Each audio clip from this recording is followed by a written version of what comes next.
Hi! Welcome to this part of my guide/review featuring the FlexTale Solo Adventuring Toolkit. If you haven't seen the other parts of this guide, please check out the playlist in the description below. This time, we are going to talk about solo play theory. Specifically, the reasons why you would play a solo role-playing game, and some factors such as the scope of the game, dynamic gaming, context, and many other things.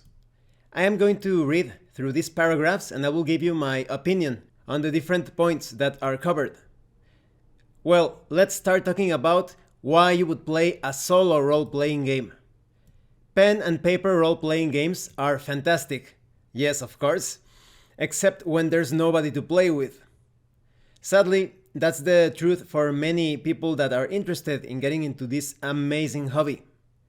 People move, grow apart, or simply, well, it says here, grow up at least a little bit. I wouldn't consider a sign of maturity forgetting about your imagination, about that enthusiasm of playing in a fictional setting.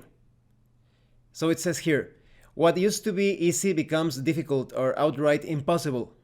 Virtual tabletops, Skype, and other online tools have mitigated this to some extent, but for many of us it can remain extremely challenging to find a gaming group, or even to find the synced up time to play. I think this is a cursory glance. There are many more reasons. I talk about some of those reasons in the first video of my playlist, where I give some role-playing game tips, that is solo role-playing game tips. Because, for example, sometimes you do have a group. That's in my case, I have a group, but they don't enjoy certain role-playing games. So I use solo rules and emulators and oracles to play those role-playing games that I don't have a chance to play with others. There is always a chance to play online, but I don't enjoy using virtual tabletops and such as much as I enjoy playing in a physical table with my miniatures, maps, pencil and paper. There is a physical, tactile aspect that I love so much. And sometimes it's a bit of a hassle to find the right group for a niche game. I've heard of many experienced role players that even they have a difficult time because there is this very niche, very specific role-playing game or style or genre, and they simply cannot find someone to play that specific role-playing game even online. So then we continue. Solo pen and paper RPG gaming is hardly a new concept. There are numerous attempts to solve this problem, to varying degrees of success. Nearly all existing solutions rely upon one of two approaches: creating a new rules system specifically around solo play, or creating an intentionally solo play adventure for an existing rules system. In the first case, you could think of Scarlet Heroes. Maybe a lot of you have already played Scarlet Heroes, or the Eventide post-apocalypse role-playing game that I reviewed a few hours ago. I'm going to put the link in the description below. And in the second case, that is adventures tailored for solo play, one of the best examples would be Tunnels and Trolls Adventures. Each of these has its place and can be hugely rewarding on its own. Each also has its limitations. New rules systems require adaptation and investment by the player to fully grasp them, and can be limited and simple. By definition, prevent the use of every existing product and adventure already published. So for example, in the case of Scarlet Heroes, you can create your own campaign, playing in the city, in the wilderness, in dungeons, but if you want to use that system for a particular adventure module, it's simply not possible because of the secrecy involved with traditional modules. I also talked about that in another video. I'm going to put the link in the description below. And dedicated solo play adventures for existing rule systems may succeed, but are often stopgap, railroaded, linear, and again prevent the use of other published products. This is also true. For example, Deluxe Tunnels and Trolls, you have these amazing solo adventures that are quite replayable because of the many choices, many outcomes, but despite all of those outcomes, you know that there is a limit. If you are trying something that has not been written in the module, Even though I still consider them more freeform when compared to video games, there is still that limitation based on the particular storyline or branching storylines. Next, we have information on the solo grail of solo RPG play. That is, playing a module written for a traditional RPG group. So, creating a toolkit that allows you to solo play existing adventures with existing rules systems. That would be an amazing thing to have this sort of, just like a set of tools that allows you to play those modules as a player character, not as a game master. Although, many of you know that I have designed, or developed rather, Abraham's method for emulated player characters. The link will be in the description. But the intent with the Solo Adventuring Toolkit is therefore not to produce solo-specific adventures, and it's not a role-playing game by itself, although there is more information about that in a few moments. It is rather to extend existing rules, concepts, in a manner that lets any single participant play through any existing adventure that assumes multiple players.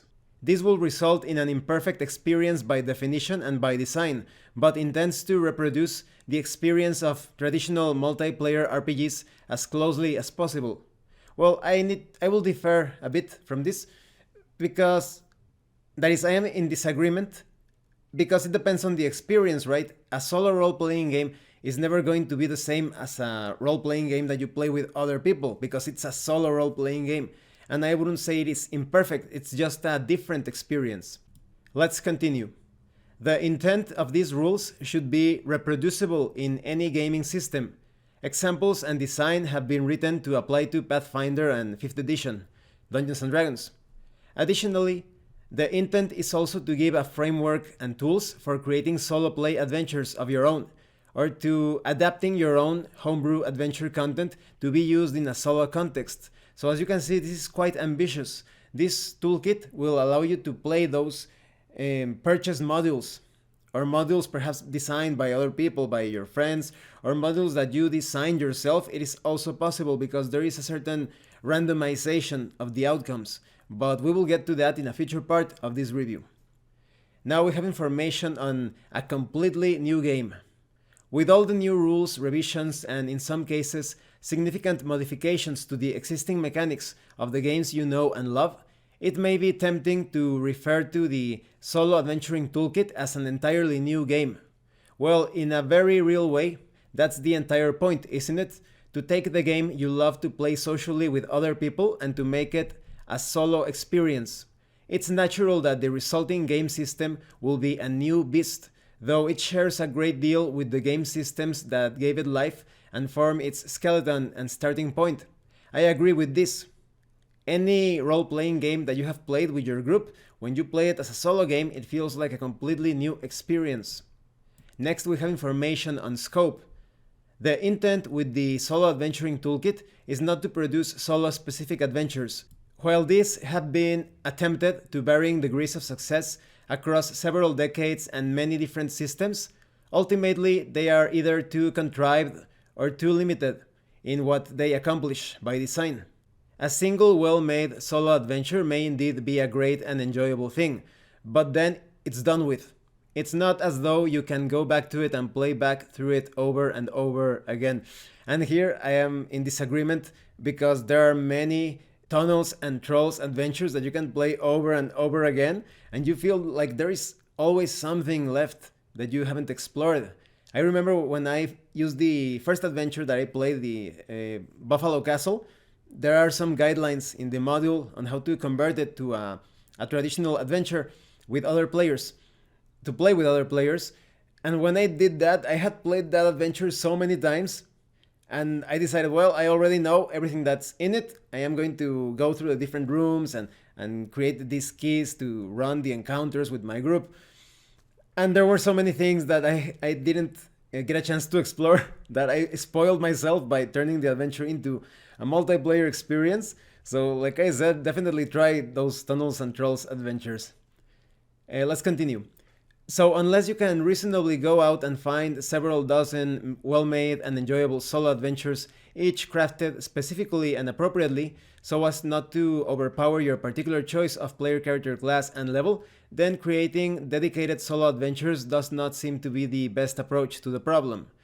In this solo toolkit, you will find many tools to handle all sorts of situations, even if you have a particular character class that is not the most skilled in combat or in social situations or in navigating the hazards. You can always find a way to tailor those adventures to your area of expertise if you wish it so.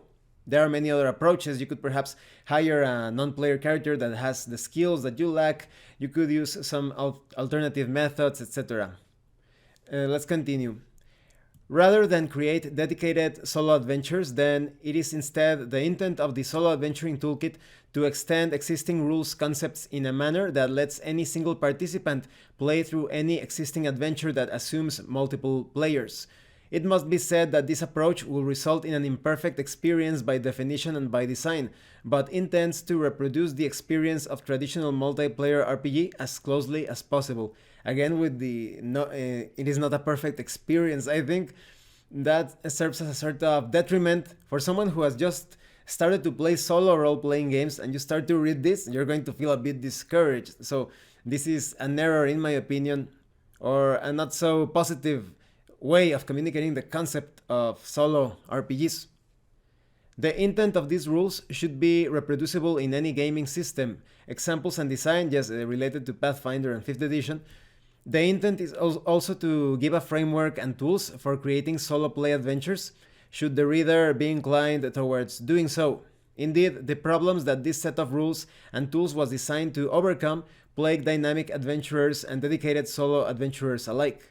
Finally, the architecture herein provides a reasonable framework for converting an existing traditional adventure to solo play. Any dungeon master or game master who has some degree of flexibility will find it straightforward, if not always terribly enjoyable, to convert any existing adventure content into a format so as to be able to support solo play. And yes, like I said, this is going to be covered in a future part. There are some methods here to surprise yourself, even if you have already played that dungeon or you ran that dungeon for your players, or if you have never just tried an adventure and you want to try it for yourself. There are some elements here that can randomize the entire thing if you wanted to. Although, like I said, I am going to give you some other tips when we get to that part. Next, we have information on dynamic gaming. Infinium Game Studio has always designed game content with dynamic gaming in mind. While the degree of dynamicness varies from product to product, the aim is similar. You should be able to take a single book and use it a myriad of different ways. In its best forms, IGS products allow gaming groups to reuse the same book over and over again, endlessly generating a series of new interesting adventures from the same starting point of content. The founding premise of IGS has been to take a look at what has delighted us most and has stuck in our minds the longest, from interactive entertainment, the set pieces, the dramatic conclusions, the plot twists, and then to ask the question, if you can design something to be interesting and memorable once, why couldn't you identify the pieces of that memorable encounter that make it interesting and permute them so as to generate endless riffs off of that theme? This has to be done carefully and with some soul to it. Of course, rolling a die and knowing that a skeleton is blue or red or orange may be dynamic and different each time, but it's not really useful or interesting in a gaming or storytelling sense.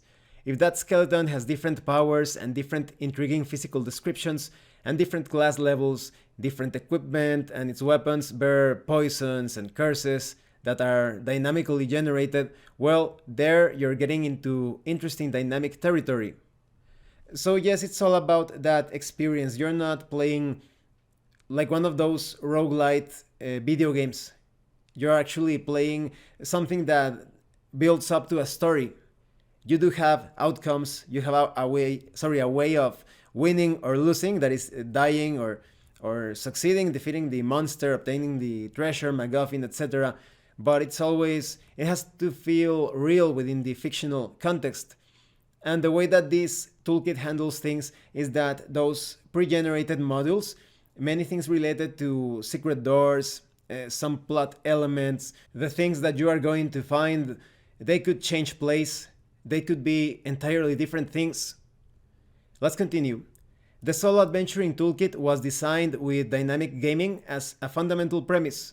Indeed, with solo gaming, such interesting newness of adventure content is even more important, because if you are playing without an adventure in hand and without a separate person acting as a game master running the entire thing, then you need some set of tools that gives you the ability to replicate those interesting features on their own. So yes, like for example, if you wanted to, you could change the entire layout or the plotline of a pre-designed or pre-generated adventure. That is not an adventure that you are creating by going with the results of the tables. You take your module, and when you reach some key points, things could change dramatically, radically so. Then we have information on using a traditional context. This focuses on dynamic gaming, the varying approaches for scaling difficulty, the mechanisms for generating adventure components and elements and weaving them together.